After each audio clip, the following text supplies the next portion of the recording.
Hello again and welcome to another edition of Southern Country. Hi, I'm Herb Southern and welcome to the show. I'm very happy to have the Oak Ridge Boys today. How you doing? Thank you, Herb. Good to see you, man. It's good to see you guys. Nice to be in Jersey. It's been a long time since I spoke to you guys, about 13 or 14 years ago. And we're back at it again here in New Jersey. All right, let's talk about something what's going on with the Oak Ridge Boys today. Your new album called The Journey. Where'd you get the name from? Well, there's a song title on there called The Journey, and actually The Journey is a brand new album on Spring Hill Records, produced by Michael Sykes and Dwayne Allen over there. And it's a great new collection of songs that will release, I think I said in July, and it's an acoustic-driven, bluegrass-flavored album. Lots of real good songs with some little bit different instrumentation than we've used on our last several albums. And it's a real unique step for the Oak Ridge Boys, and I think the folks are going to enjoy the songs on The Journey. It comes out, like I say, in July, and Dwayne's holding it up right there. There's our brand new picture, because when you do a new CD, you get a new picture.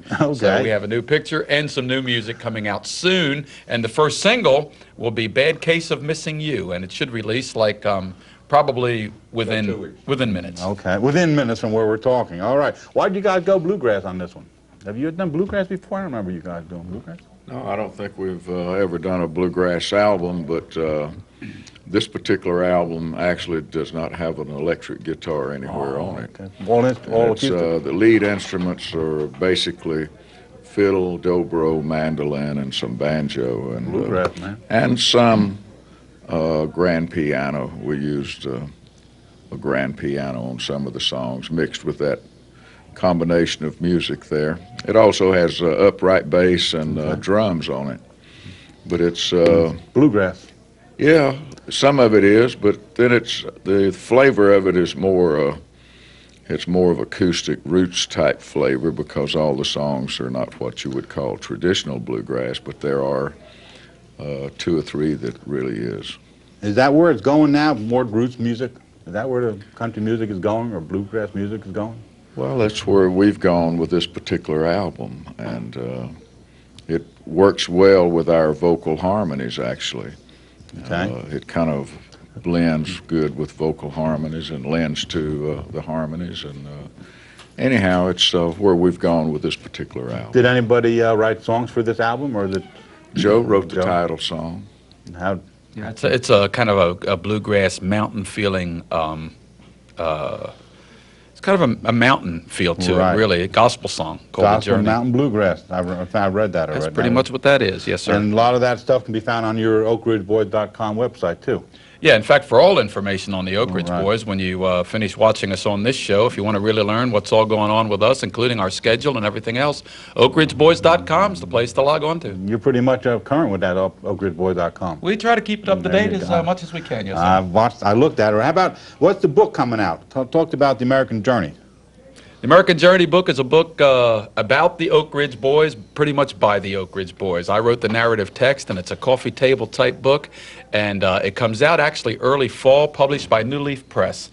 And we're really excited about it. It's the first time that in a long time that we've had our story told in such a way, and with all the pictures and the history and the fun anecdotal things that take place in the book. I think fans are going to really like it. And this is a premiere of that information. The first time we're talking about it is on your show, Herb. There you go. That's right. I'm glad to have you guys here, and I'm glad to talk about that book, because I'm looking forward to it. When's it coming out? And do you know when it's going to be I think early September. We're looking at September, early October, but I think they're going to try to get it out by September. Okay.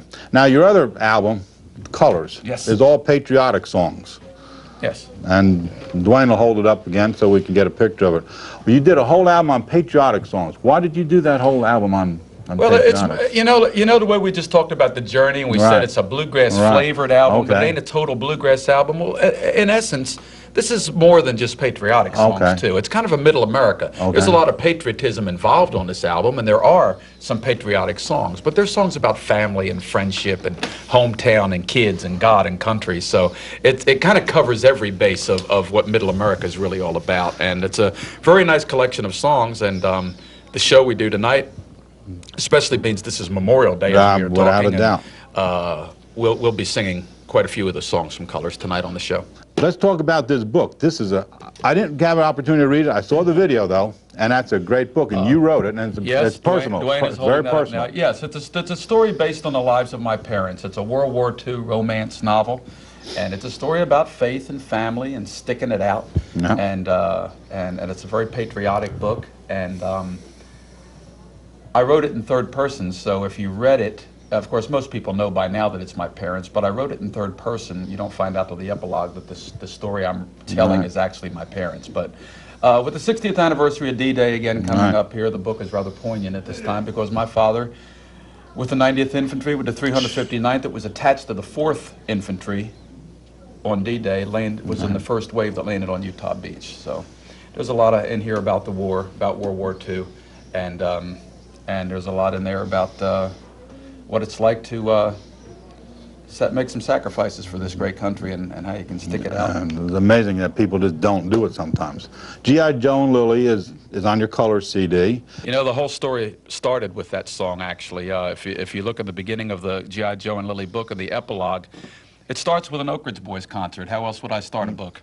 And there was a wonderful night in 1999 when we had 40 veterans as our guest in Lancaster, Pennsylvania, at that Wow. beautiful American Music Theater down there. Yep, I've heard G.I. that. Joe and Lily were in the crowd that night, and I wrote this song for them that night, having no idea that eventually the Oaks would record the song, having no idea that I would take that song and eventually write a book from it. So when you see that song, G.I. Joe and Lily, you can tell that yes, indeed, there's a lot of meaning and a lot of heart and soul behind it. The video is emotional. Thank you. I saw that video and you were emotional in that, and boy, I'll tell you, it just got to me. Let's talk about the Red, White, and Blue Blocker tour. It started in 2003 and now it's going into 2004. What is that? Well, the Red, White, and Blue Blocker tour last year took us into 173 different places. Wow. We worked 173 days last year, and the red, white, and blue part is kind of in tribute to the subject matter you've just been talking about with G.I. Joe and Lily and with Colors. For a year, actually more than a year now, we've been honoring our country and the men and women who serve and are on active duty right now, as well as this weekend, we're especially honoring those who have served in the past. So when we decided on the Red, White, and Blue tour, we got a very unusual corporate sponsorship to join up with us, Blue Blocker Sunglasses. And why did they join up with you? What was the connection there? The Blue Blocker Sunglasses is a corporate sponsorship, and they took on the sponsorship of our tour, and they've taken us places like Wrigley Field in Chicago, where we had Red, White, and Blue Blocker Day with the Oak Ridge Boys, and we sang the national anthem and Take Me Out to the Ball Game and God Bless America. They gave away Blue Blocker sunglasses. We've been with Blue Blocker now. They've been our friends, and we've done several things over the years. They've furnished Blue Blocker sunglasses. In fact, Blue Blocker sunglasses have been sent to our troops overseas that are fighting in the war. And they sponsor many of our shows across the country. They've fixed up our beautiful buses out there and wrapped them for us in beautiful colors to represent our tour. And our tour this year will take us into over 160 cities again this year. Wow. Well, you guys are touring. You guys spend a lot of time on the road. And then next year, with the Journey out, the American Yes. Journey book and the new Journey CD, it may just end up being the Blue Blocker Journey tour. There you go. So we'll just see how that comes down next year. But right now, we're in the middle of 2004. God's been good to us, Herb. He's given us good health. He's given us a great career.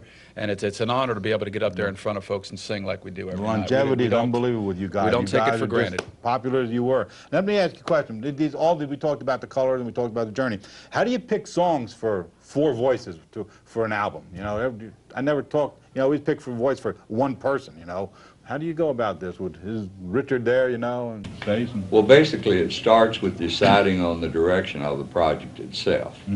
When we got ready to do the Journey, for example, we knew that we wanted to do a traditional album in message-wise, songs that were good songs, not necessarily bubblegum or gimmick songs. We wanted songs that talked about real-life things.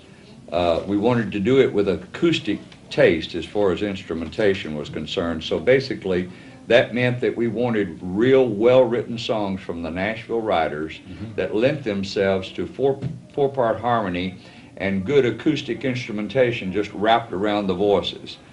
Basically, we have a list in our office that's, on that list is probably 50 to 60 names. And those names are songwriters, song pluggers, and publishers. We send out an email and tell them what we're about to do and ask them to pitch us their best songs in that area. From that list, probably 1,000 songs came in. We listened to those songs and mix them down to where there's about 30 to 40 songs that we're working from. Those songs are put onto compilation discs and given to each one of the 4 of us. And then each person in their own time listens for 4 to 6 months to those discs, those 30 or 40 songs. Now, any of those 30 or 40 songs could make the record. They're all great songs by the time they get mixed down to just that few. But from that, we pick 11 or 12, and that's what we go into the studio with. And basically, each guy picks the songs that he likes the best. And that's the ones usually they are featured on. Okay. Then there are other songs that someone may like in particular and say, I really think we should do this song, but I think William Lee should sing it. Okay. I think Joe should sing it. So basically, we've got a democracy here. Everybody, once it gets to the point of recording, everybody has a say. As far as like picking songs, they really come from the best publishers, songwriters, and song pluggers in Nashville. That's where we get most of the songs. Yeah, well, I'll tell you, you did pick them right for you. Pick them right. Before we wrap up this interview, what advice do you have for these newcomers that are entering the world of country music right now? Give everybody a little bit of advice to the newcomers.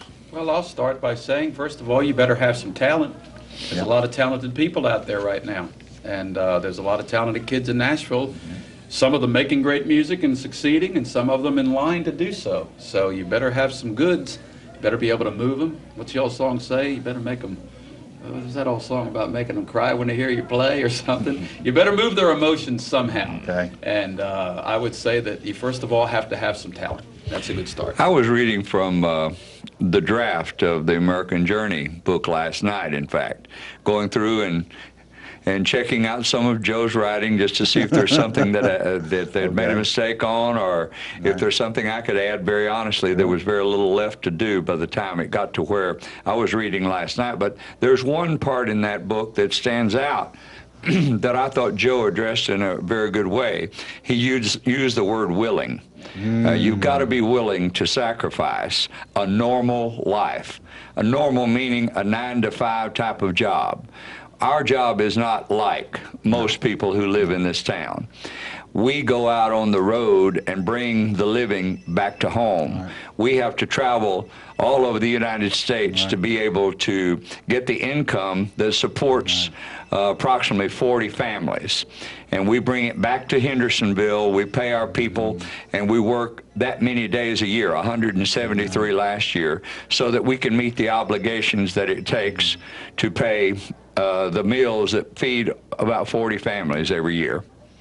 Bill, Richard, what do you think they ought to do? A little advice. Well, I think like in any field of endeavor, I think first of all you have to make a decision as to what you want to do. You have to decide what it is that you want your life to be. Right. And once you make that decision, then you have to go for it with everything that you have. You can't do anything half-heartedly, because the music business, like most other businesses, is extremely competitive. Yeah. There's a lot of competition out there. There's a lot of people in Nashville trying to make it in country music. So it's very competitive. So you have to really work very, very hard to reach your goal. But you have to keep your eye attuned to that goal and never let it off of that goal, because if you get caught off in a tangent here on the sideway, you're not going to make it. Yeah. So first of all, decide, then work your very hardest, and there's no simple formula that you can tell a guy. You take step A, B, C. Everybody that's made it in this business has basically made it in a different way. But one thing for sure is you have to work as hard as you can and never lose sight of that goal. And you have to figure out your own way. And as you work hard, the path will open to you, and you'll figure out the way. But you have to keep your eye on that goal that you set for yourself at the very beginning. Bill, what's your advice for them whippersnappers out there today? I think first you've got to love music. You've got to love singing, and it's something that you would love to do every day. And it's something that would be more important to you than money or anything else. If you're getting in it to be around money, maybe you should be a banker. But I think music is a thing that you have to love the music first, and to dedicate yourself and your life to what you love, and to where you're doing something that don't seem like work. You're doing something every day that you love to do, and as you pursue your career, every day is also a learning experience, and you never quit learning. You know, at our age, we've been around. This is 30 years in the mainstream for the Oak Ridge Boys, but yet we still learn if we open our minds to learn. And so I think that that's something too, that you have to be continually open to grow and to learn. And if you're not open to grow and learn, then you quit growing, and sometimes you die on the vine, so to speak. I guess we're out. We're out of here. I want to thank you guys. All right. Thank you, Joe, Irv. Bill, Dwayne, and Richard, thank you very much. All right, man. Appreciate it. Thanks. Appreciate it. Thank you very much. Appreciate it. Richard, thank you very much. All right. Ain't no short way home, and that's just basically what you guys just said. There ain't no That's it. short way to the music business. That's true. Thank you very much. Thanks to the Oak Ridge Boys.